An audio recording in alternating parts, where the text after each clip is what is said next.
Et bonjour tout le monde, bonjour à tous et à toutes. Je vous invite à nous faire signe dans le chat, comme ça on pourra avoir la confirmation que tout fonctionne. Je vois des premiers bonjours. Bonjour Perrine, bonjour Xavier, Eva, Alexia, Dounia, Clément, Stéphanie. Bon, on a du monde. Bonjour à tous. Ravie de vous retrouver pour ce nouveau webinaire. Voilà, le mois de novembre est, bon, on peut dire que maintenant il est bien entamé. On est quand même le 18. Voilà, voilà. On a bien avancé dans ce mois et puis aujourd'hui, on vous propose un sujet et on sait combien vous adorez ce sujet, le sujet de l'IA. Et aujourd'hui, on va l'aborder sous un nouvel angle, on va dire, puisqu'on va aborder plutôt l'angle compétence et on va le faire aux côtés de Michael. Michael, tu te présentes en quelques mots, tu nous dis un peu qui tu es, ce que tu fais de beau, pourquoi on est là aujourd'hui. Je te laisse nous dire tout. Très bien. Bonjour Anaïs, bonjour tout le monde. Donc oui, je m'appelle Michael, je suis Chief Product Officer chez Septo HR et j'ai une petite particularité, je suis psychologue du travail de formation. Donc les sujets d'IA me touchent particulièrement puisque ça évoque chez le psy que je suis beaucoup de choses. Donc je suis très contente de traiter avec vous ce matin ce sujet de l'IA et des compétences. Eh ben moi aussi. J'adore ce sujet. Je trouve il est fascinant, autant qu'inquiétant parfois. Et l'objectif aujourd'hui aussi, c'est de justement de dire un peu où est-ce qu'on en est, voilà, de proposer une lecture avec ton œil d'expert sur le sujet IA. On est là à peu près pour 3/4 d'heure, 1 heure ensemble. En tout cas, on va passer la prochaine heure ensemble. Comme je le dis à chaque fois, vous qui êtes en train de nous écouter, sentez-vous à l'aise de réagir dans le chat, de poser vos questions aussi. Moi, je vous lirai avec attention et je relayerai vos messages auprès de Michael. Est-ce que ça bug? Non, je n'ai pas l'impression que ça bug pour nous, mais bon, faites-nous signe s'il y a quoi que ce soit. Ah, on nous dit idem. Ah, non du tout. Bon, un peu. Bon, d'accord. Je vous invite à réactualiser la page. Des fois, ça arrive que de manière isolée, ça ne fonctionne pas. Donc, du coup, j'ai perdu le fil. Qu'est-ce que je disais? Ouais, donc, comprendre l'IA sous l'angle compétences. Avant de rentrer dans le vif du sujet, est-ce que peut-être déjà tu veux bien un peu, Michael, nous briefer un petit peu sur pourquoi ce sujet et juste, moi j'aimerais bien reprendre d'ailleurs un élément de communication qui était sur la page d'inscription, si tu me permets. Il y avait cette phrase notamment à l'ère de l'IA, la durée de vie des compétences, elle s'est nettement raccourcie. À une certaine époque, on disait qu'une compétence, elle était valable pendant 20 ans. Aujourd'hui, pour certaines compétences, on en est à une durée de vie entre 12 et 18 mois. C'est quand même waouh. Est-ce que tu veux bien nous briefer un petit peu sur voilà, pourquoi ce sujet et où est-ce qu'on en est Alors, avec plaisir, et je vais même remonter un tout petit peu plus loin.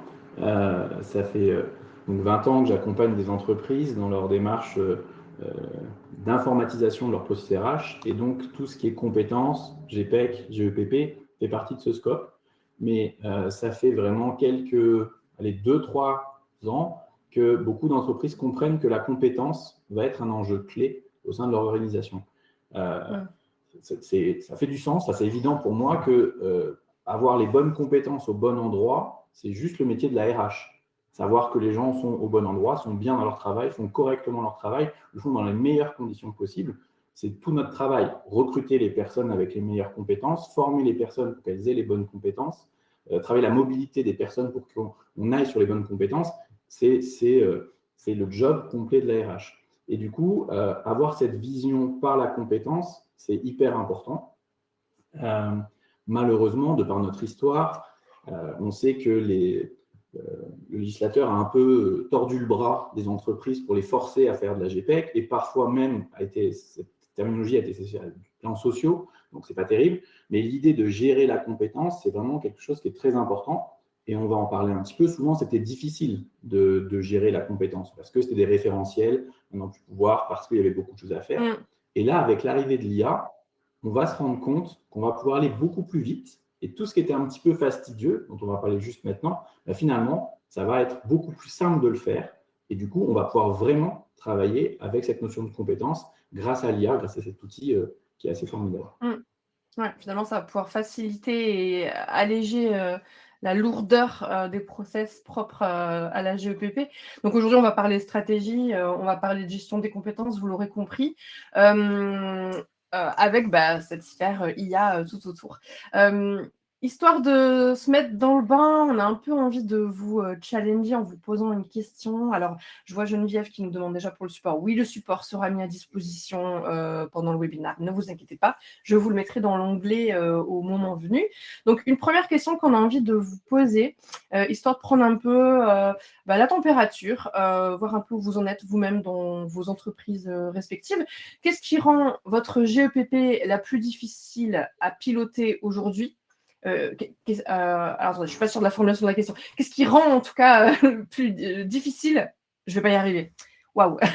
Aide-moi, Mickaël. Pour vous, aujourd'hui, de gérer votre GEPP, quelle est votre principale difficulté à la mettre en place? Voilà, est-ce que c'est merci. tenir à jour les référentiels de compétences? Est-ce que c'est identifier les besoins futurs en compétences, impliquer les managers dans la démarche, relier les formations aux besoins réels ou suivre l'évolution des compétences dans le temps? Donc, c'est, on va dire, 5 pain points. Les 5 sont compliqués. Là, ce qui nous intéresse, c'est de voir si on arrive à définir une tendance. Moi, j'ai bien une idée de ce qui est le plus compliqué. On va voir si ça se confirme. On voit déjà une Donc, la tendance question, qui ressort. qu'est-ce qui rend votre GPEC difficile à challenger, en fait, à manager?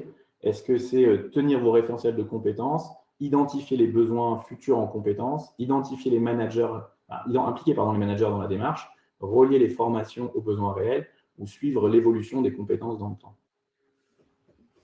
Alors, je peux déjà te dire qu'il y a une tendance principale quand même qui ressort, qui est sur l'identification des besoins futurs en compétences. Je suis curieuse après que tu nous dises si c'est celle-ci à laquelle tu pensais, mais voilà. Et après, pas loin derrière, on a quand même la mise à jour du référentiel, l'implication des managers dans la démarche, le suivi de l'évolution des compétences dans le temps. Et peut-être un peu moins de monde sur le fait de relier les formations aux besoins réels, c'est peut-être le moins douloureux. Je pense que le vote arrive au bout. Est-ce que ça te surprend ou pas, cette tendance du coup? Pas du tout, parce qu'on aurait posé cette question-là il y a 2 ans en arrière. Je pense que le besoin d'identifier les compétences futures aurait été beaucoup moins important. Là, on est dans un espace-temps, justement, où l'IA bouleverse un petit peu tout ça. Donc, c'est normal qu'on se pose la question de quelles vont être les compétences dont je vais avoir besoin demain, parce que c'est notre sujet vraiment du moment. Si on avait posé cette question il y a 2 ans, tenir à jour les référentiels de compétences, ça aurait été vraiment une tannée, parce que c'est aujourd'hui ce qui est très compliqué à faire.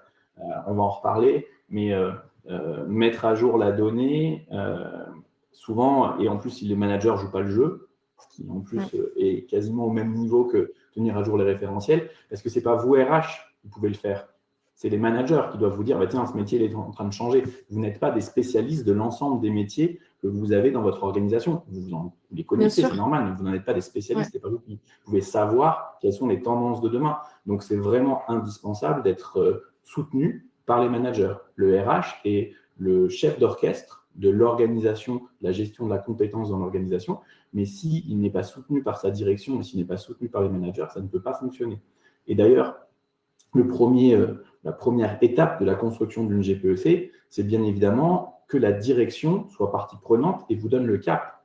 C'est elle qui vous dit pourquoi vous devez réfléchir vos compétences. C'est quoi notre objectif stratégique demain? J'aime bien prendre cet exemple. Quand les constructeurs d'automobiles ont dit on va faire des voitures électriques, ce n'est pas les RH qui se sont dit tiens, du jour au lendemain, on va embaucher des ingénieurs en électrique. C'est parce qu'il y a une stratégie qui a été associée. Oui, c'est partie de la stratégie, oui. Et d'ailleurs, ce que tu dis sur le sujet des… pardon, vas-y. Un autre exemple que j'aime bien donner, c'est pour ceux qui ont mon âge ou plus, à l'époque, vous aviez les journalistes. Quand vous aviez des journalistes qui partaient faire des reportages à la télé, vous aviez le journaliste, le caméraman, et puis vous aviez un preneur de son, un petit perchiste. Donc pour les plus jeunes, parfois on voit dans les bêtisiers apparaître une petite chaussette qui tombe comme ça. Et du jour au lendemain, les technologies ont fait qu'on n'avait plus besoin des preneurs de son, parce que le journaliste, il avait des AirPods, et puis le montage, en fait, il se faisait par le journaliste sur son smartphone. Donc si on avait anticipé correctement le changement technologique, en effet, on savait que la moitié d'une équipe de tournage allait disparaître. Donc, il fallait anticiper le changement technologique pour pouvoir transformer le métier, aller vers quelque chose. Donc, c'est vraiment indispensable qu'on soit, nous, RH, encore une fois, les acteurs, les chefs d'orchestre de la politique de développement de compétences, mais on ne peut pas le faire tout seul. Si on n'a pas la direction qui nous soutient et si du coup les managers ne nous soutiennent pas, ça ne peut pas fonctionner. D'ailleurs, Xavier va dans ton sens dans le chat puisqu'il dit identification des besoins en termes de compétences et implication des managers sont étroitement liés. Tu vois, ça fait lien avec ce que tu dis. Pour compléter, alors pardon, du coup, j'ai omis d'avancer. Pour compléter cette première question, on en a une deuxième, du coup, histoire de voir un peu où vous en êtes vous-même sur la gestion de votre GEPP, avec 3 options de vote. Si j'arrive à l'afficher, hop, pardon, je l'ai là. Voilà, c'est parti. Alors, où est-ce que vous en êtes dans la gestion de votre GEPP? Alors, 3 réponses possibles. Nous avons digitalisé la GEPP, il y a une petite erreur dans la réponse. Projet de mise en place d'un outil prochainement, ce n'est pas une priorité pour le moment. Voilà, histoire de voir un peu où vous en êtes chez vous. Est-ce que ça digitalise? Pas encore, c'est pas la priorité. Et d'ailleurs, ceux pour qui c'est pas la priorité, vous pouvez nous préciser. Du coup, quelle est votre priorité? Ça peut être intéressant de voir où vous en êtes. Et sur la question précédente, Laurence disait que les 5, finalement, sont des pain points. Hein. C'est vraiment ça. Les 5 sont compliqués. Donc, on vous propose de les prioriser, mais bien évidemment, c'est compliqué. Et l'idée, c'est de se dire comment, finalement, on arrive à se mettre en marge de manœuvre avec des outils, en fait, qui vont pouvoir nous aider. Et l'IA, typiquement, fait partie des outils qui vont nous aider à construire notre GEPP. Alors, j'utilise parfois GEPP, parfois GPEC, parfois compétences, vous m'en voudrez pas. C'est l'historique des choses qui fait que GPEC part encore un petit peu, GEPP aussi. C'est les nouvelles générations qui ne connaissent pas GPEC. C'est ça. Et là, merci de me rappeler que je suis vieux, Anaïs. Ah ben non, mais moi-même, je parle encore GPEC. Hein. Je m'inclus dedans. Mais je pense que le bon terme, la bonne logique, c'est vraiment de travailler en compétences. Et vous aurez l'occasion d'avoir des webinaires sur le sujet. La réforme des entretiens professionnels qui arrive aussi en 2026, on va vers ça. Le gouvernement a créé France Compétences, on a mis en place un plan de développement de compétences. Le but du jeu, c'est vraiment de se sortir de cette idée que la compétence, c'est associé au plan social. Et c'est vraiment hyper important pour une entreprise de réfléchir en termes de compétences de ses collaborateurs. On a la notion de talent qui était un peu à la mode, mais qui est un peu galvaudée aussi. La vraie notion pour moi qui est importante, c'est de savoir quelles sont les compétences dont on a besoin dans l'organisation, quelles sont les compétences qui sont présentes dans l'organisation et comment on fait justement pour diminuer ces écarts. Et c'est ce qu'on va voir tout à l'heure. Juste après. Alors, super intéressant les résultats du sondage parce qu'on a vraiment pas loin d'un 50-50 entre projets de mise en place d'un outil prochainement et d'autres pour qui ce n'est pas la priorité pour le moment et très peu qui ont déjà digitalisé la GEPP. Donc, c'est assez marqué le décalage. Et puis, juste pour te partager un commentaire, il y a Stéphanie qui ajoute comme nous sommes étroitement liés à l'évolution politique et différentes aides de l'État 2026-2027, ce seront des années charnières qui nous empêchent d'évaluer les futurs besoins. C'est vrai qu'il y a aussi ce facteur-là dans l'équation. Il y a beaucoup de choses en fonction de la taille de l'organisation, en fonction des différences de métiers. Vous pouvez être une très grosse organisation, mais avoir très peu de métiers, beaucoup de collaborateurs qui font le même métier. Donc là, c'est plus facile de réfléchir en termes de compétences que si vous êtes une organisation dans laquelle vous avez 500 métiers différents. Là, c'est beaucoup plus compliqué aussi à gérer. Très clair. Du coup, on se lance. Alors, j'espère que tu vas quand même un peu nous rassurer parce que, on va pas se mentir, c'est vrai qu'il y a souvent des craintes justifiées ou pas, mais moi que j'entends personnellement et que je comprends aussi. On en parlait juste avant de démarrer le webinaire, mais voilà, comment l'IA transforme aujourd'hui concrètement les métiers et les compétences. On a besoin de tes éclairages. Alors, c'est vrai qu'on entend beaucoup de choses, parfois même un peu tout et son contraire, entre des personnes qui nous disent l'IA ne peut pas me dépasser, l'IA ne peut pas me remplacer, et à l'inverse, d'autres qui commencent à avoir peur Clairement, mon poste va disparaître, je vais être remplacé, etc.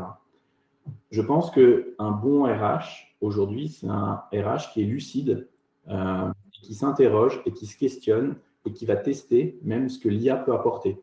S'il y a vraiment un conseil que je veux vous donner, c'est développer vous-même vos propres compétences en IA. Ça, c'est indispensable, que vous compreniez le monde dans lequel on va et que vous compreniez ce que l'IA peut apporter dans votre organisation. Ça, c'est indispensable. Et une fois qu'on a commencé à comprendre ça, ça nous permet d'être plus objectifs sur les risques de disparition ou non des différents métiers. Le pire, je pense, pour une organisation, c'est d'avoir un service RH qui subit l'IA. Ça, si on le subit, ça risque d'être une catastrophe pour l'organisation. Donc, je ne dis pas qu'il faut que vous pilotiez complètement l'IA au sein de votre organisation, parce que souvent, le service informatique va être partie prenante, c'est logique, la direction aussi, j'espère, mais vous devez être un relais de compréhension de ce qui se passe au niveau de l'IA. Donc, ça veut dire quoi? Ça veut dire lire des choses qui se font. Faire une veille. Il y a beaucoup de newsletters sur ces sujets. Et puis, encore une fois, tester. Utiliser les outils. Il y en a qui sont gratuits, il y en a qui sont payants. Mais prenez le temps de le faire parce que c'est vraiment indispensable de voir comment ces outils peuvent vous aider à le faire. Et une fois qu'on a cette lecture-là, on peut plus facilement comprendre pourquoi certains métiers, il ne faut pas se mentir, vont être amenés à disparaître. Et c'est déjà le cas. Donc, se dire non, aucun métier va disparaître, c'est un peu faire l'autruche et mettre sa tête dans le sable. Donc, il faut en avoir conscience. Par contre, on est bien d'accord que tous les métiers ne vont pas disparaître. Par contre, beaucoup vont changer et vont être révolutionnés, on peut le dire comme ça, par l'IA. J'aime bien prendre cet exemple. Un chauffagiste, qu'on imagine quand même très très loin de l'IA, s'il sait utiliser l'IA, il sera beaucoup plus performant qu'un chauffagiste qui ne sait pas le faire. Pourquoi? Parce qu'un chauffagiste qui est face à une chaudière qu'il ne sait pas utiliser, il peut scanner la notice, la mettre dans l'IA, prendre des photos, et l'IA peut l'aider et lui dire tiens, est-ce que tu as regardé ça? Est-ce que tu as regardé ça? Est-ce que tu as regardé ça? Exactement. Aider la personne à faire son diagnostic. Je ne parle même pas de la médecine qui, avec l'IA, analyse beaucoup plus facilement des radios ou qui peut penser à des maladies en fait, auxquelles le médecin n'a pas pensé. Le médecin est faillible. Il y a déjà, je crois, ça fait 1 an, un premier patient a été sauvé par l'IA parce qu'il est allé voir son médecin. Son médecin lui a donné un traitement, ça n'a pas fonctionné. Elle a mis tous ses symptômes dans ChatGPT. Il lui a sorti une maladie assez rare. Elle est retournée voir son médecin. Le médecin a joué le jeu, a fait les tests et il s'avère que c'était ça. Donc, du coup, il faut bien se dire que ça ne va pas réparer nos chaudières à notre place, ça ne va pas nous soigner à la place du médecin, mais ça peut aider à penser à des choses auxquelles on n'aurait pas naturellement pensé. Donc, on ne peut pas tout retenir. L'IA est là pour augmenter nos capacités, en fait. Donc, c'est ça qui est vraiment important, c'est de se dire comment finalement j'apprends à l'utiliser, comment j'apprends à l'appréhender pour qu'elle m'aide à être encore plus efficace. Donc, ça, c'est vraiment indispensable. Avoir ça à l'esprit, bien le tester, bien l'appréhender, bien comprendre l'IA, être objectif sur les métiers qui risquent de disparaître. Tous les métiers, par exemple, qui sont très administratifs et répétitifs, ça, on ne va pas se mentir, il y a des robots, des agents qui peuvent le faire à la place des personnes. Donc oui, ces métiers-là, qui sont souvent peu qualifiés, risquent de disparaître. Il y a déjà, on l'a vu en France, il y a déjà des entreprises qui ont licencié pour toutes les de la création de contenu, par exemple. Donc en effet, des créations de contenu web ou autres, l'IA arrive à aller chercher de l'information. Donc tous les métiers un peu, on va dire, qui nécessitent d'aller faire des recherches, là aussi, l'IA elle fait beaucoup mieux que nous, cherche à trouver, peut trouver beaucoup plus facilement d'informations. Donc forcément, ces métiers-là vont être amenés à changer, être amenés à disparaître. Donc si vous avez ces métiers-là dans vos organisations, en termes de prévisionnel de compétences, c'est indispensable que vous les ayez identifiés pour vous dire, OK, il ne faut pas que je me retrouve le pied face au mur, et que je puisse anticiper justement ces changements et que je puisse former les personnes pour leur proposer d'autres métiers, par exemple. Si on veut éviter les plans de licenciement massifs, c'est le rôle de RH de faire ça. Donc, il y a un entre-deux et du coup, entre l'IA peut pas me dépasser et mon poste va disparaître. En vrai, il y a quand même beaucoup davantage de nuances et un entre-deux pour rester réaliste, quoi. Exactement. J'aurais envie de dire presque chaque métier va pouvoir voir comment il va évoluer grâce à ce que va pouvoir lui apporter l'IA. Et ensuite, l'IA va aussi créer de nouveaux métiers. On estime à 78 millions de postes pourraient émerger d'ici 2030 grâce à l'IA. Donc, en fait, ça arrive toujours, hein. Alors, parfois, on compare l'IA avec l'électricité ou avec la machine à vapeur. C'est une forme de cette révolution. Quand l'électricité est arrivée, hein, si vous viviez dans une cabane sans électricité, ben, vous pouviez rester un petit moment, mais bon, au bout d'un moment, vous vous faites dépasser par le monde qui avance et qui évolue. Donc forcément, se dire que l'IA ne va pas changer les choses, là aussi, c'est un peu se mettre la tête dans le sable. Donc il faut avoir conscience que c'est déjà très présent.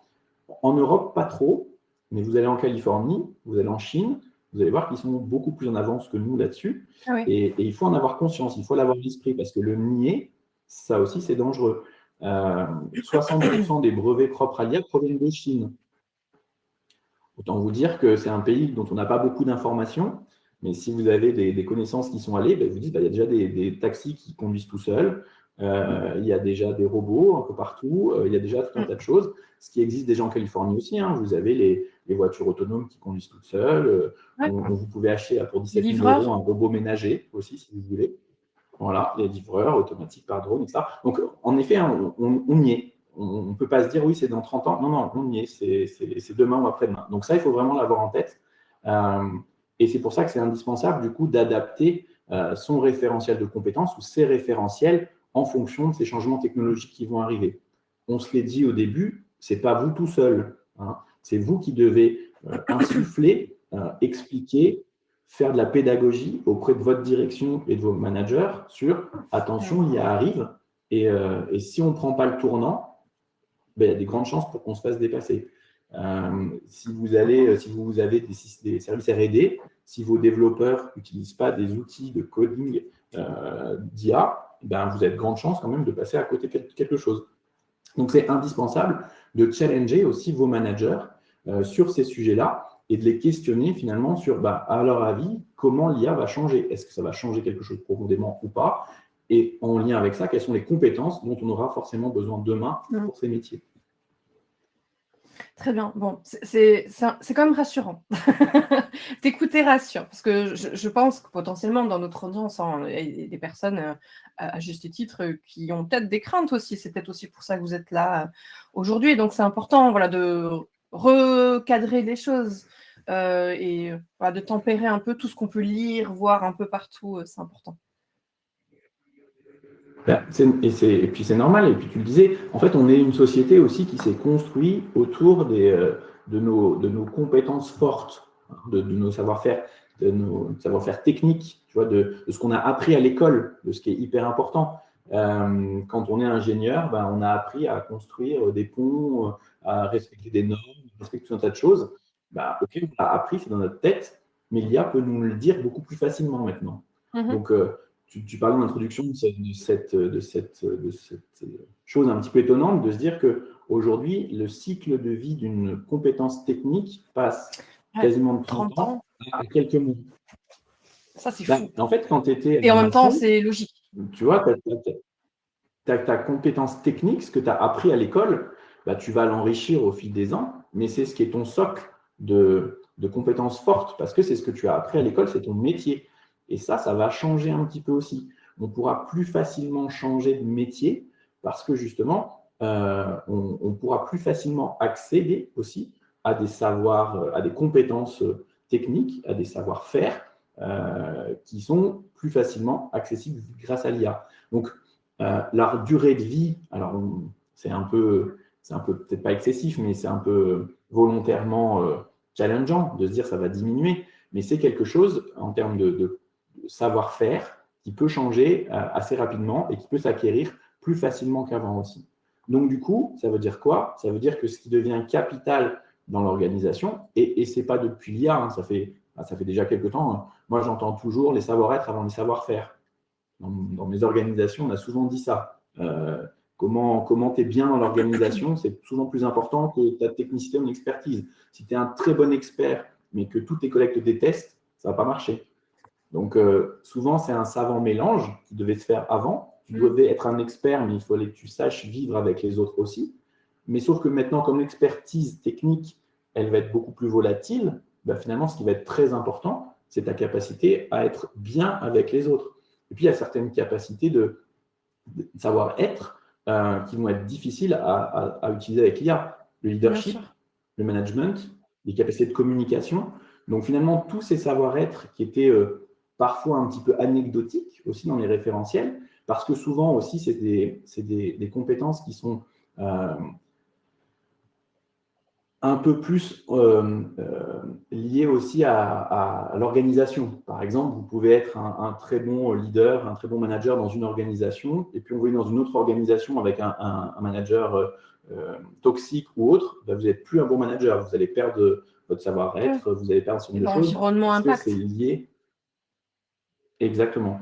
Donc, c'est ça qui va être un peu plus compliqué aussi, et c'est ça que les RH vont devoir challenger, c'est se dire, il faut que j'ai les bonnes compétences techniques, mais c'est peut-être moins important. Par contre, construire les bonnes organisations en mettant les bonnes personnes au bon endroit, ça, c'est vraiment important. Et ça, ce n'est pas l'IA qui va savoir le faire. Alors, elle va savoir le faire si on sait bien cartographier les compétences, et que du coup, elle pourra nous aider à le faire. Mais pour ça, c'est indispensable de mettre en avant ces compétences, ces savoir-être, qui ne seront pas remplaçables par l'IA. On parle de la curiosité, c'est une des compétences que vous devez avoir, je vous l'ai dit, il faut être curieux, aller tester l'IA, aller lire, aller vous renseigner. Il faut être un peu adaptable. Alors l'adaptabilité, bien évidemment, si vous ne voulez pas changer votre façon de travailler, ça va être compliqué, parce que l'IA va forcément vous faire changer votre façon de travailler. Et puis, il faut rester critique. Ça, c'est indispensable. Parce qu'on sait bien que l'IA, elle nous dit beaucoup de choses vraies, mais elle peut nous dire aussi des choses complètement fausses. Donc, entre deux ingénieurs qui sortent de l'école aujourd'hui, qui ont appris à travailler avec l'IA, celui qui aura l'esprit critique sera beaucoup plus efficace et beaucoup plus performant que celui qui prend pour argent coûtant tout ce que lui dit l'IA. J'enseigne dans plusieurs universités. C'est parfois affligeant de voir ce qu'on lit dans des mémoires parce qu'ils ont recopié bêtement ce que l'IA leur a dit et qu'on leur dit mais en fait ça n'a pas de sens ce que tu as écrit. Et là on se rend compte que c'est pas eux qui ont écrit et qu'ils n'ont pas relu et qu'ils n'ont pas été critiques. Donc en fait, alors, l'être humain est naturellement un petit peu fainéant, on ne va pas se mentir. Mais donc forcément, l'IA nous aide à être plus performant, mais il faut quand même malgré tout, et c'est indispensable, qu'on garde cet esprit critique. Si on n'est pas critique par rapport à ce que l'IA produit et qu'on le restitue tel quel, ça ne va pas marcher. Il y a un rapport qui est super intéressant, il y a un article, c'est l'Australie qui demande je ne sais plus combien de millions à je ne sais plus quel cabinet d'audit aussi, parce qu'ils leur ont fait un rapport énorme, mais truffé justement d'hallucinations produites par l'IA. Donc on a déjà des gros cabinets type McKinsey ou autres qui font des rapports, qui demandent à leurs consultants de faire des rapports, qui utilisent l'IA pour les faire, mais qui ne relisent pas ce qu'ils font. Donc un savoir-être qui est hyper important aujourd'hui dans nos métiers et qui n'était pas forcément hier, c'est cet esprit critique, cette capacité à questionner l'IA, prompter correctement, ça c'est vraiment indispensable. Et du coup, ça veut dire que pour les RH, on va piloter du coup un portefeuille de compétences qui va évoluer aussi beaucoup plus rapidement. Comme on se dit, un savoir-être, il peut évoluer en fonction du contexte, en fonction de plein d'éléments. Donc, c'est quelque chose qu'il va falloir faire vivre. Et aussi sur les compétences un peu techniques, malgré tout, elles vont évoluer parce que de nouveaux métiers vont arriver, de nouvelles, je disais prompter, c'est une compétence qui n'existait pas il y a encore un an dans la fiche de compétences. Si vous ne l'avez pas dans le vôtre demain, vous passez à côté de quelque chose parce que les 3/4 de vos métiers devront savoir faire ça. Donc, comprendre l'IA, cultiver cet esprit critique, la curiosité, l'adaptabilité, c'est indispensable. Il y a des compétences qui seront aussi importantes en fonction des métiers, typiquement la négociation. Alors, j'aime bien la négociation parce que aujourd'hui, quand vous êtes face à un commercial, s'il utilise Salesforce, par exemple, il y a une chance sur 2 pour qu'il ait un petit bot qui lui souffle des questions en fonction de l'échange que vous avez. Donc ça, c'est déjà assez rigolo de se dire que les commerciaux, du coup, maintenant sont aidés par les outils pendant que vous discutez avec eux. Mais un bon commercial, c'est celui qui apprendra de ce que va lui proposer l'IA et saura le réutiliser, non plus quand il sera derrière son ordinateur, mais quand il sera en relation en face à face avec un client. Donc, Ouais, c'est aussi, l'IA m'apporte des choses, mais comment je fais pour finalement les approprier, pour pouvoir les ouais. réutiliser dans un contexte où je n'aurais pas l'IA avec moi pour C'est- m'aider. Ça Parce qu'il y a devient beaucoup de presque métiers un, aussi où vous n'aurez pas votre ordinateur. ça devient presque un outil d'apprentissage finalement. Complètement. C'est indispensable, en fait, que ce soit un outil d'apprentissage. Et même dans les écoles aujourd'hui, en fait, ça ne doit pas remplacer le prof, mais ça doit être une aide à réfléchir mieux et plus vite. Euh, Mm, Apprendre ces tables de multiplication, c'est intéressant, ça forme l'esprit, mais c'est bien peut-être sûr. moins important que de savoir prompter, de savoir questionner l'IA, d'avoir cet Ouais. esprit critique, etc. Très bien. Alors, pour compléter cette introduction qui nous a permis de voilà, clarifier un petit peu où on en est, je vous mets dans le chat, il y a une ressource, c'est un article Culture RH qui justement reprend un peu cet entre-deux entre la crainte d'être remplacé et l'optimisme aussi face à l'IA, si vous voulez aller vous documenter en parallèle. Avant d'avancer, parce qu'on va s'attaquer après à la GPEC, il y a juste deux petites remarques dans le chat que j'aimerais partager. Jean-Louis qui nous dit est-ce que l'enjeu, c'est pas l'utilisation qui en est faite pour que l'IA devienne un plus pour chacun d'entre nous et non une béquille. Donc oui, ça résume un peu ce que tu viens de dire. En fait, hein, c'est vraiment l'utilisation qu'on en fait qui va être déterminante. Et Séverine, elle complète en demandant est-ce qu'il existe aujourd'hui une liste des métiers en transformation. Alors, il me semble que oui. Enfin, moi, il me semble avoir déjà vu passer des articles qui annoncent la liste, le top 10 des métiers impactés par l'IA. Est-ce que toi, tu penses à une ressource fiable qu'on pourrait citer? ChatGPT, Claude, Mistral. Voilà. Allez sur GPT et Mais posez la question. en fait, et en fait, selon comment vous lui posez la question, il va vous répondre. Je vais vous lire. Alors, du coup, j'ai fait l'exercice moi-même ce matin. En fait, Vas-y. alors, j'utilise ChatGPT et du coup, il me connaît. Ça fait 1 an qu'on travaille ensemble, donc il sait ce que je fais dans la vie, il sait ce que j'attends de lui. Ça aussi, c'est super D'accord. intéressant. Le fait d'avoir travaillé avec pendant au moins une année déjà, ben, il sait comment je réfléchis et du coup, Hmm. il m'apporte des réponses en fonction de tout ce qu'il sait de moi. Donc, par Donc c'est exemple, je lui biaisé. demande, peux-tu me dire quels sont les premiers métiers qui vont être supprimés par l'IA? Et la réponse, c'est, voici une réponse claire, honnête et non sensationnaliste, basée sur les tendances sérieuses observées dans les entreprises, des études de l'OCDE et qui font le projet sur l'IA, etc. Donc, en fait, c'est un outil qui est hyper intéressant. Et du coup, il va vous citer des articles, il va vous citer les sources. Donc, ce que vous auriez mis un petit peu de temps, voire même beaucoup de temps à aller chercher sur Google en allant taper des mots-clés, etc., bah, du coup, forcément, là, l'IA va vous guider, va vous apporter des réponses, etc. Et plus vous le challengez, plus vous promptez, plus vous le critiquez, entre guillemets, plus vous le poussez à être D'accord. critique, plus justement il va avoir Ouais. cette analyse-là aussi. Donc c'est ça qui est hyper intéressant. Alors, je ne dis pas qu'il ne faut pas continuer à aller sur Google aussi pour Ouais. confronter à ce que vous trouvez, mais déjà, en fait, il fait une préqualif. Et vraiment, hein, je pense que vous mettez 2 étudiants chacun de leur côté, vous leur donnez le même sujet, un qui le fait avec ChatGPT, un qui le fait avec Google, ils vont trouver quasiment les mêmes choses, sauf qu'il y en a un qui va le trouver en 5 minutes et l'autre qui va mettre 2 heures à le faire. Donc, encore une fois, il faut qu'on apprenne à faire confiance à l'IA tout en restant critique par rapport à ce qu'il nous produit, mais c'est super intéressant de les utiliser. Il y a Hmm. une question d'Élodie qui me dit est-ce que vous avez une version payante? Oui, j'ai une version payante parce que c'est indispensable aussi de faire attention à ce qu'on met dans la solution. Donc, nous, dans notre organisation, on a un ChatGPT Enterprise qui fait que finalement, on peut se permettre de mettre des choses pour travailler avec parce que justement, ça reste sur nos serveurs et on n'a pas D'accord. de risque de perte d'informations. Okay. Par contre, c'est sûr que si vous avez une version gratuite, bah, il faut quand même éviter de mettre des choses qui sont relatives à votre organisation, parce que là, le risque, en effet, c'est qu'il y ait de la donnée qui parte. J'aime bien cette anecdote aussi, c'est Samsung, en fait, le board de Samsung qui avait fait une réunion de crise pour définir sa stratégie pour contrer Apple, et c'était au tout début de ChatGPT, et la personne qui était en charge du compte-rendu a dit, ben voilà, je le mets dans ChatGPT pour avoir le compte-rendu. Ça fait des très bons comptes-rendus, ChatGPT. Le problème, c'est qu'à l'époque, on n'avait pas la conscience que cette donnée était utilisée pour apprendre à l'IA. Et du coup, ben, le lendemain, toute la stratégie de Samsung était pour lutter contre Apple était Ah ouais. sur ChatGPT. Donc, Waouh. c'est une anecdote qu'il faut avoir en tête en se disant, c'est un outil qui est hyper important, hyper pratique, hyper puissant, mais il faut que je fasse attention à ce que je lui donne, parce que ce que je lui donne peut servir aux autres. Donc, du coup, alors il y a des moyens de faire en sorte qu'elle vos données, enfin, ce que vous mettez dans l'IA ne soit pas utilisé pour l'apprentissage. Mais en effet, si vous avez une version payante, voire une version enterprise, c'est encore mieux parce qu'au moins, ça reste au sein de l'entreprise. Très clair. Et tu vois, quand tu as dit je suis allée demander à GPT, j'ai posé la question et il me connaît bien. Et moi, j'ai instinctivement, je t'ai dit ah, donc c'est biaisé, donc il n'est pas neutre.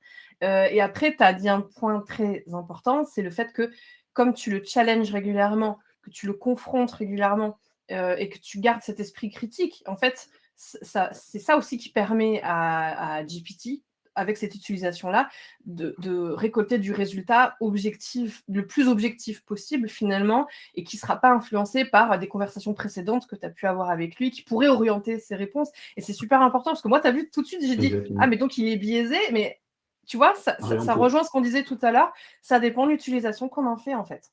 Et c'est ça qui est hyper important à retenir, je trouve aussi, dans cette intro.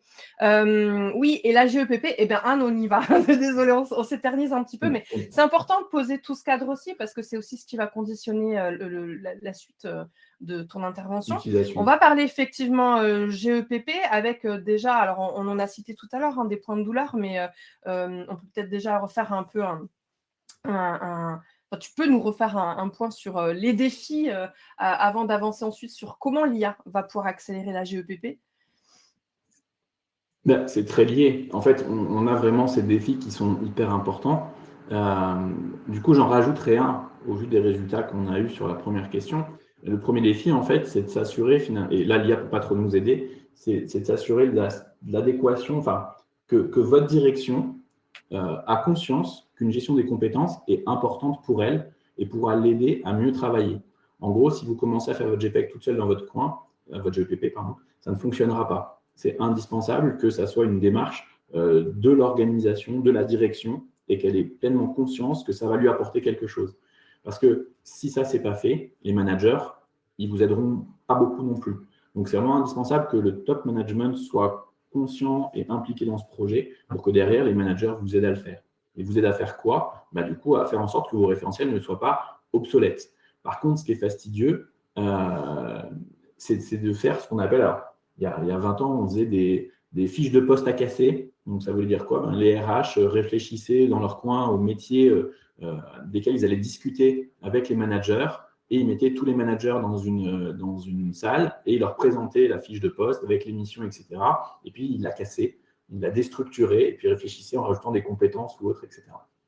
Là, cet outil qui était très fastidieux pour les RH de construction de fiches de poste, là, aujourd'hui, vous demandez à l'IA de vous faire une fiche, et du coup, ça va aller beaucoup plus vite, et surtout, ça sera, on va dire, beaucoup plus juste en fonction de la façon dont vous allez prompter. Si vous lui dites, fais-moi une fiche de poste de commercial, ça ne sera pas la même chose que fais-moi une fiche de commercial sédentaire dans un secteur banque et assurance qui va s'adresser à des clients de tel type, tel type, tel type. Ah ouais. Et là, vous allez voir qu'il va y avoir une vraie différence entre les deux fiches. C'est ce qu'on disait dans le chat. Quelqu'un qui disait qu'il faut donner du contexte, en fait, d'où l'importance, voilà, donner vraiment beaucoup de contexte, savoir prompter, c'est aussi ça. Exactement. Et c'est du coup ce qui va vous permettre aussi d'aller chercher la bonne information et aussi de ne pas se dire on va tous avoir les mêmes fiches de poste.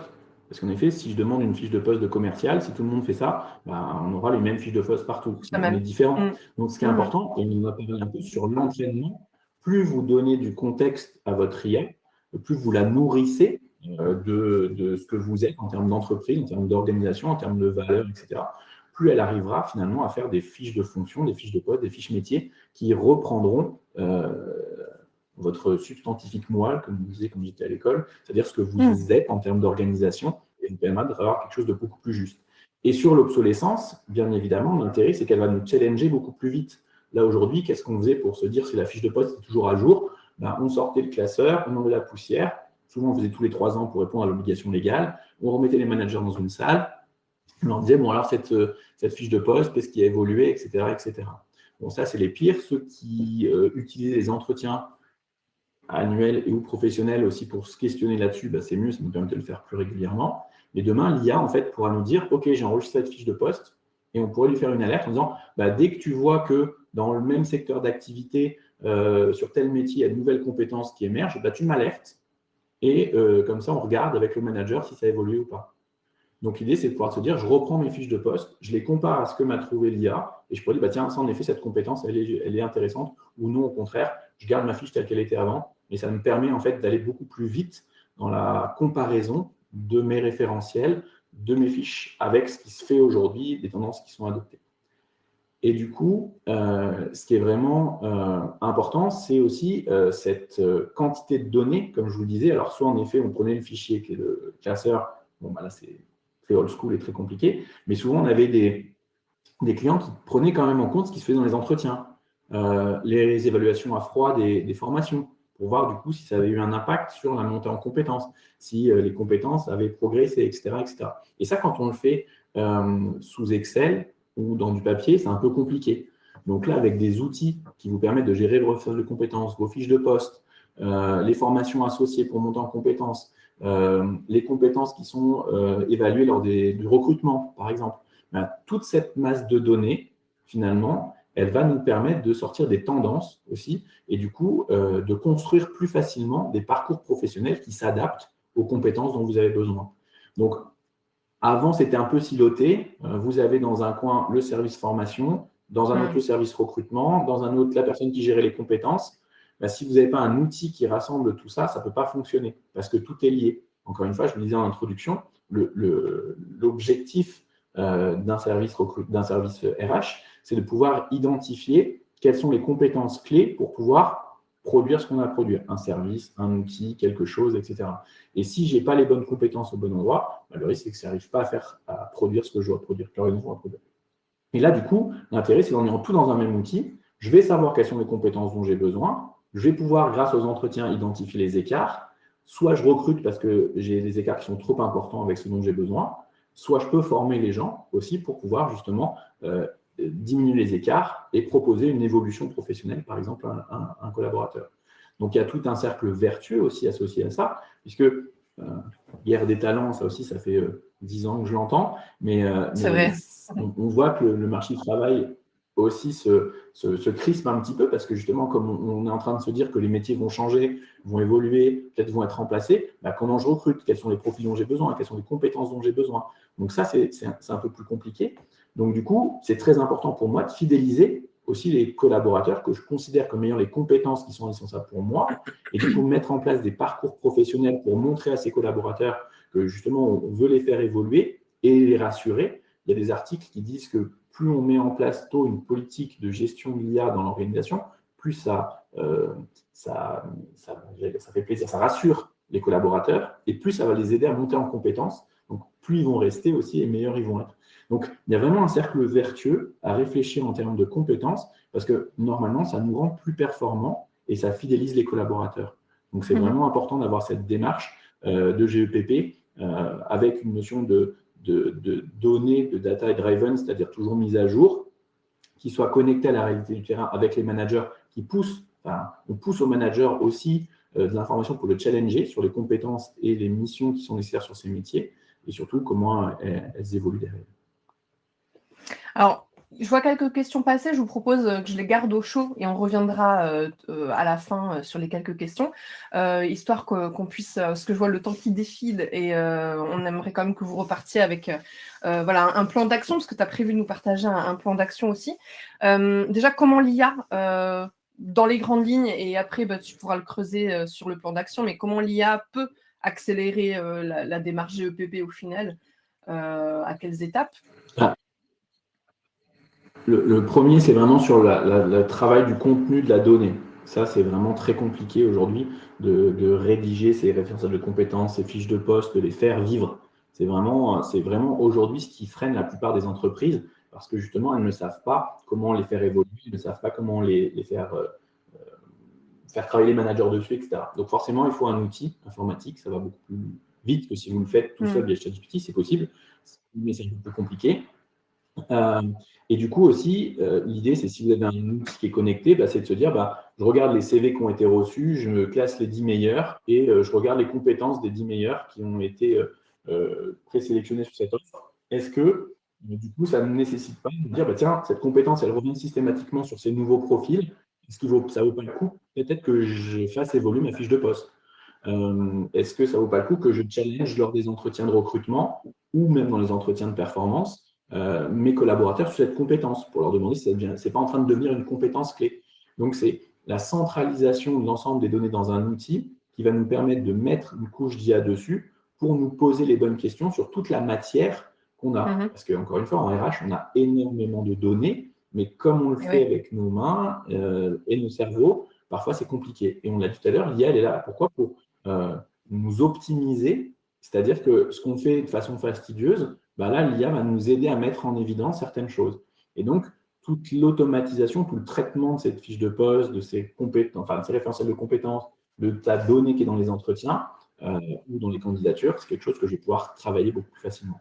Et du coup, aussi, ça me permet de prédire.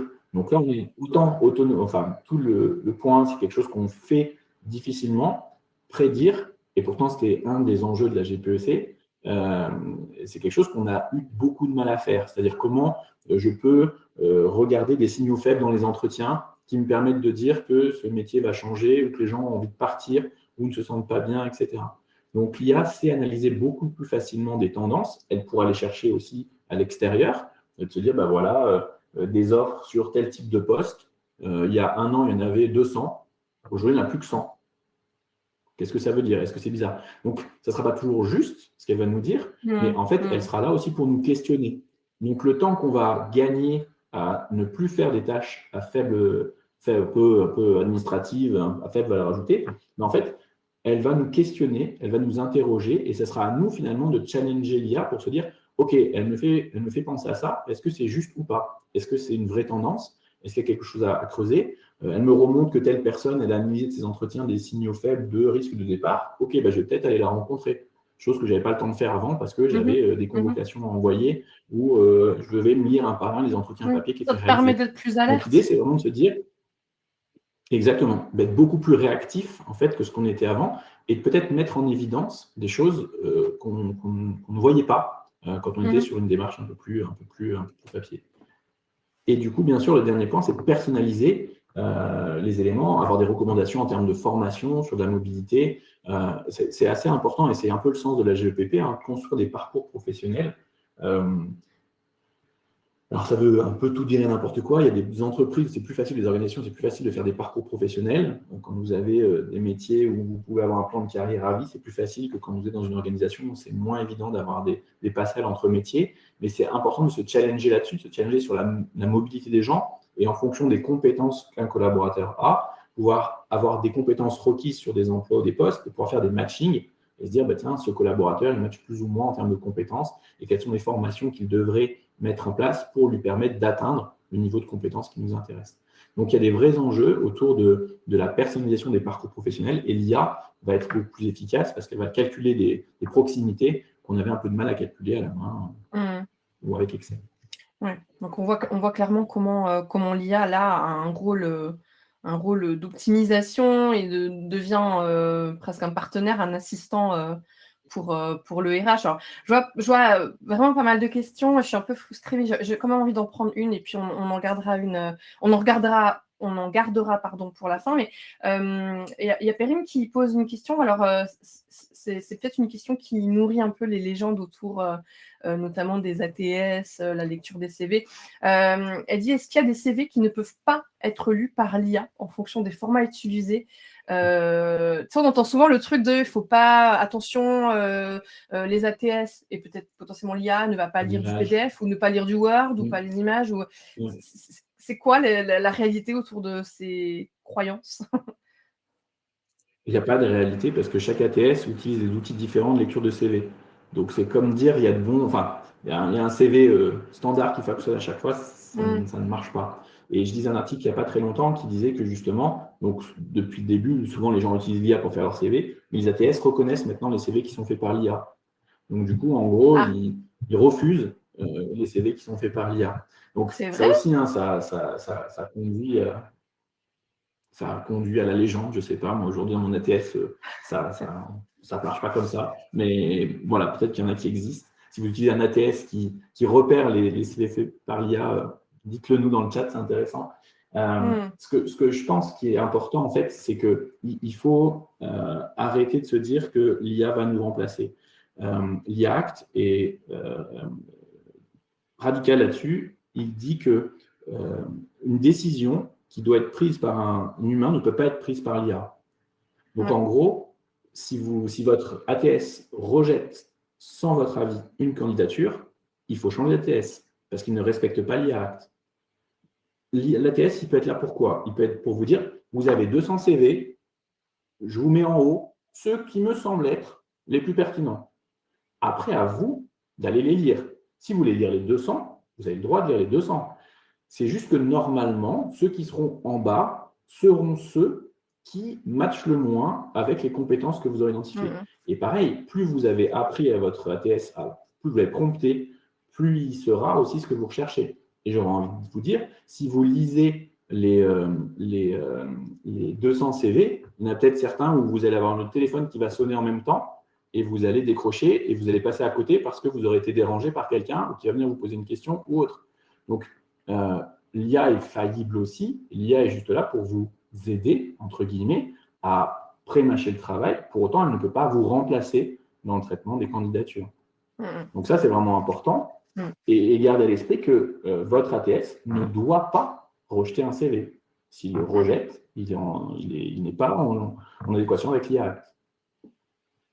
Très bien. Alors, ça m'a fait sourire ce qu'il y a UEFA dans le chat qui dit des IA recruteurs qui refusent des CV faits par l'IA. Ouais. Donc, ça fait rire dans le chat. Je pourrais vous mettre l'article si vous voulez, je pense que je peux le... Est-ce que je peux te proposer un challenge? Là, maintenant, tout de suite. Tu as moins de 10 minutes pour nous partager un plan d'action en 4 étapes. Tu as vu un peu? Pour déployer la GEPP. Voilà, je te laisse moins de 10 minutes pour nous partager ça. Et moi, en parallèle, je vais vous mettre le support dans l'onglet Handouts. Vous pourrez du coup récupérer le support qui contient ce plan d'action. Je t'ai mis la pression ou pas? Tout à fait. Alors, 4 points qui sont hyper importants. La première, et on en a déjà un petit peu parlé, c'est d'avoir une cartographie vivante et partager des compétences. Partager, le mot aussi très important, partager, je le disais dès le début, si votre direction et les managers ne sont pas impliqués, ça ne fonctionnera pas. Donc, ça doit être partagé avec tout le monde. Si c'est la RH qui fait la cartographie, ça ne marche pas. En quoi elle doit être vivante? C'est qu'elle doit être co-créée, ce référentiel, en fait, c'est la base avec les managers, c'est votre outil de travail avec les managers, donc c'est un référentiel de compétences, mais c'est plutôt les fiches de poste, les fiches emploi aussi que vous devez faire vivre avec eux. Et comme on l'a dit, vous êtes un relais pour les challenger sur les métiers de demain.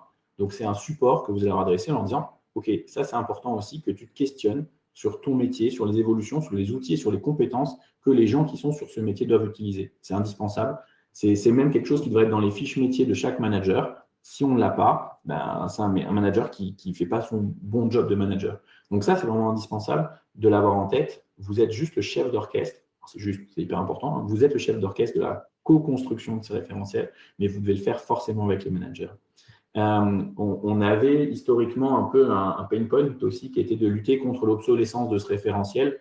Là, il n'y est plus puisque l'IA, en fait, c'est elle qui va vous dire « Attends, là, je crois que j'ai vu un truc. Ça me semble être quelque chose qu'il faut rajouter sur ces fiches de poste. » Ça ne veut pas dire que ça va le faire à votre place, encore une fois, mais c'est juste qu'elle vous facilite la façon dont vous allez voir qu'il y a des différences et qu'on doit modifier un certain nombre de choses dans ces formats. Et du coup, non seulement avec vos managers, avec les données des entretiens, etc., mais aussi avec ce qui va être trouvé sur le marché, les tendances qui existent aujourd'hui. Ça, c'est hyper important et c'est quelque chose qu'on avait du mal à faire, aller faire du benchmark de ce qu'ils faisaient chez nos petits concurrents sur la construction des fiches de poste.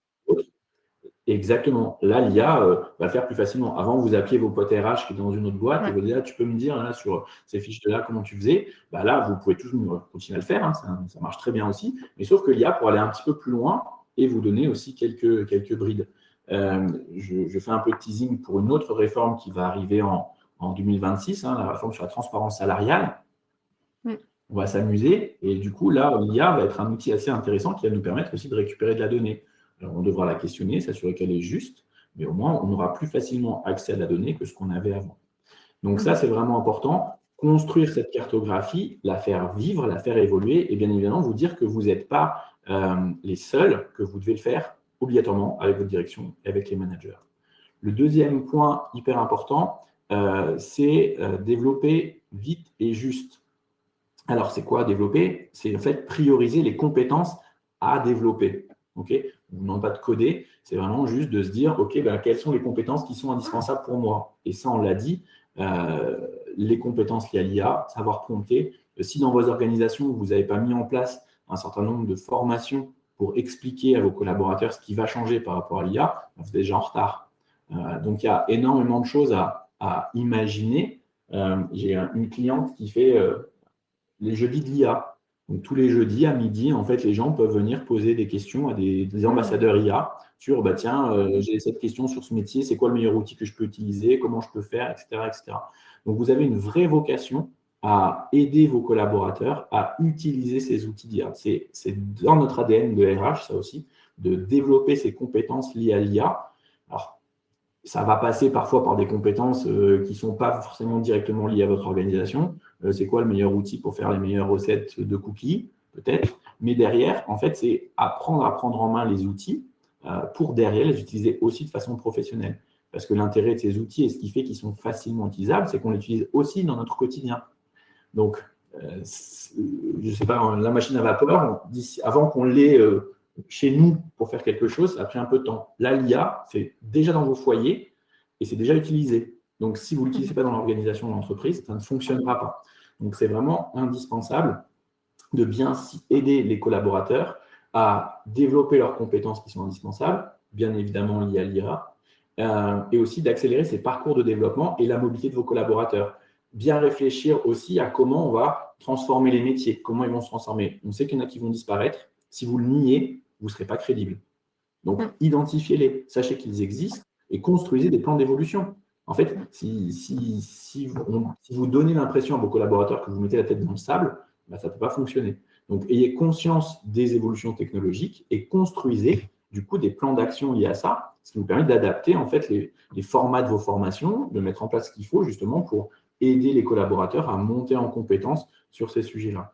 Donc, ça devient un vrai allié, l'IA, de la réactivité, parce qu'aujourd'hui, c'était un peu long aussi de mettre en place des formations tout en présentiel ou autre. Là, en fait, il faut que ça soit de la formation action, limite un peu sur le terrain, en distanciel. Il faut apprendre aux gens à être curieux, d'aller chercher sur Internet aussi, hein, je vous le disais. Soyez curieux vous-même, allez lire des choses. Si vous ne le faites pas, alors tous les collaborateurs ne sont pas dans cet esprit-là, mais il faut leur apprendre à le faire parce que c'est comme ça qu'on va apprendre plus vite et qu'on va développer de nouvelles compétences fortes aussi sur ces métiers de l'IA. Ça rejoint pas mal le point 3 sur la culture. Tu disais les jeudis de l'IA, enfin ce genre d'exemple, on est complètement dans ce numéro 3 du plan d'action. Exactement. Donc ça, c'est vraiment indispensable de responsabiliser chaque collaborateur. Je vous le disais, en fait, il faut leur apprendre à aller chercher l'information et ils le font déjà chez eux, la plupart. Donc, il faut qu'on le fasse aussi, qu'on prenne l'habitude de le faire au niveau professionnel. Donc, ça ne veut pas dire qu'il faut faire n'importe quoi et que tout le monde doit mettre des informations confidentielles dans l'IA, on est bien d'accord, mais c'est indispensable de cultiver cette culture de la responsabilisation, de l'apprentissage de ces nouvelles technologies.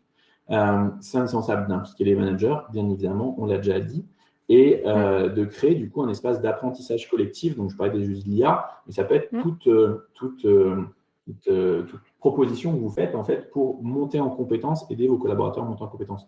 Vous ne le savez peut-être pas, mais vous avez certainement dans votre organisation des petits génies d'IA qui sont peut-être dans des métiers qui n'ont rien à voir avec l'informatique en plus, mais qui à côté font pour du jeu vidéo ou pour je ne sais pas quoi, une utilisation de l'IA qui est hyper poussée. Mettez-les en avant s'ils sont un peu pédagogues. C'est en plus des ressources que vous pouvez utiliser et qui sont des relais de passage justement de montée en compétence des collaborateurs. Donc, c'est vraiment indispensable.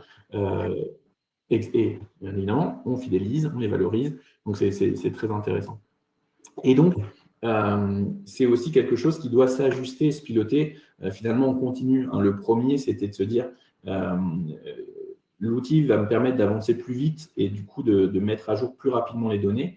Mais ça aussi, c'est valable dans la capacité justement à ajuster en continu. Donc, vous devez avoir des indicateurs. Ces indicateurs que vous devez présenter à votre direction, parce que si vous montrez finalement que vous avez moins de turnover, qu'on a plus fait de mobilité interne, que nos processus de recrutement sont plus efficaces parce qu'on cible les bonnes compétences, que nos évaluations à froid sont hyper bonnes, parce que justement, les compétences, les formations qu'on a mises en place sont efficaces pour le montant en compétences, forcément, ça prouve que la GEPP que vous avez mis en place est efficace, et donc c'est encore un cercle vertueux, et normalement, vos managers vont vous aider à la faire, etc., etc.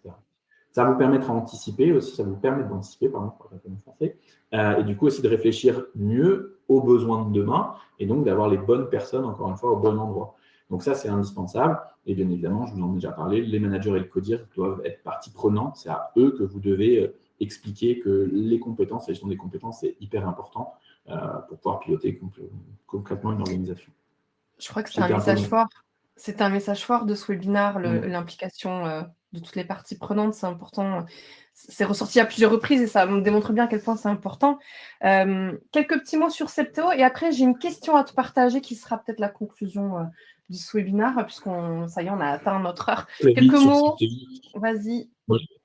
Le but du jeu, si vous êtes intéressé à Septéo, n'hésitez pas à venir nous voir. Septéo Ressources Humaines, on est 200 collaborateurs et on met à disposition de nos clients des outils de gestion de ce qu'on vient de se dire. Donc, faire du recrutement, du onboarding, des entretiens, des compétences, de la formation, de la dématérialisation. Donc, c'est vraiment aider les RH finalement à être le plus efficace possible avec de l'IA, bien évidemment.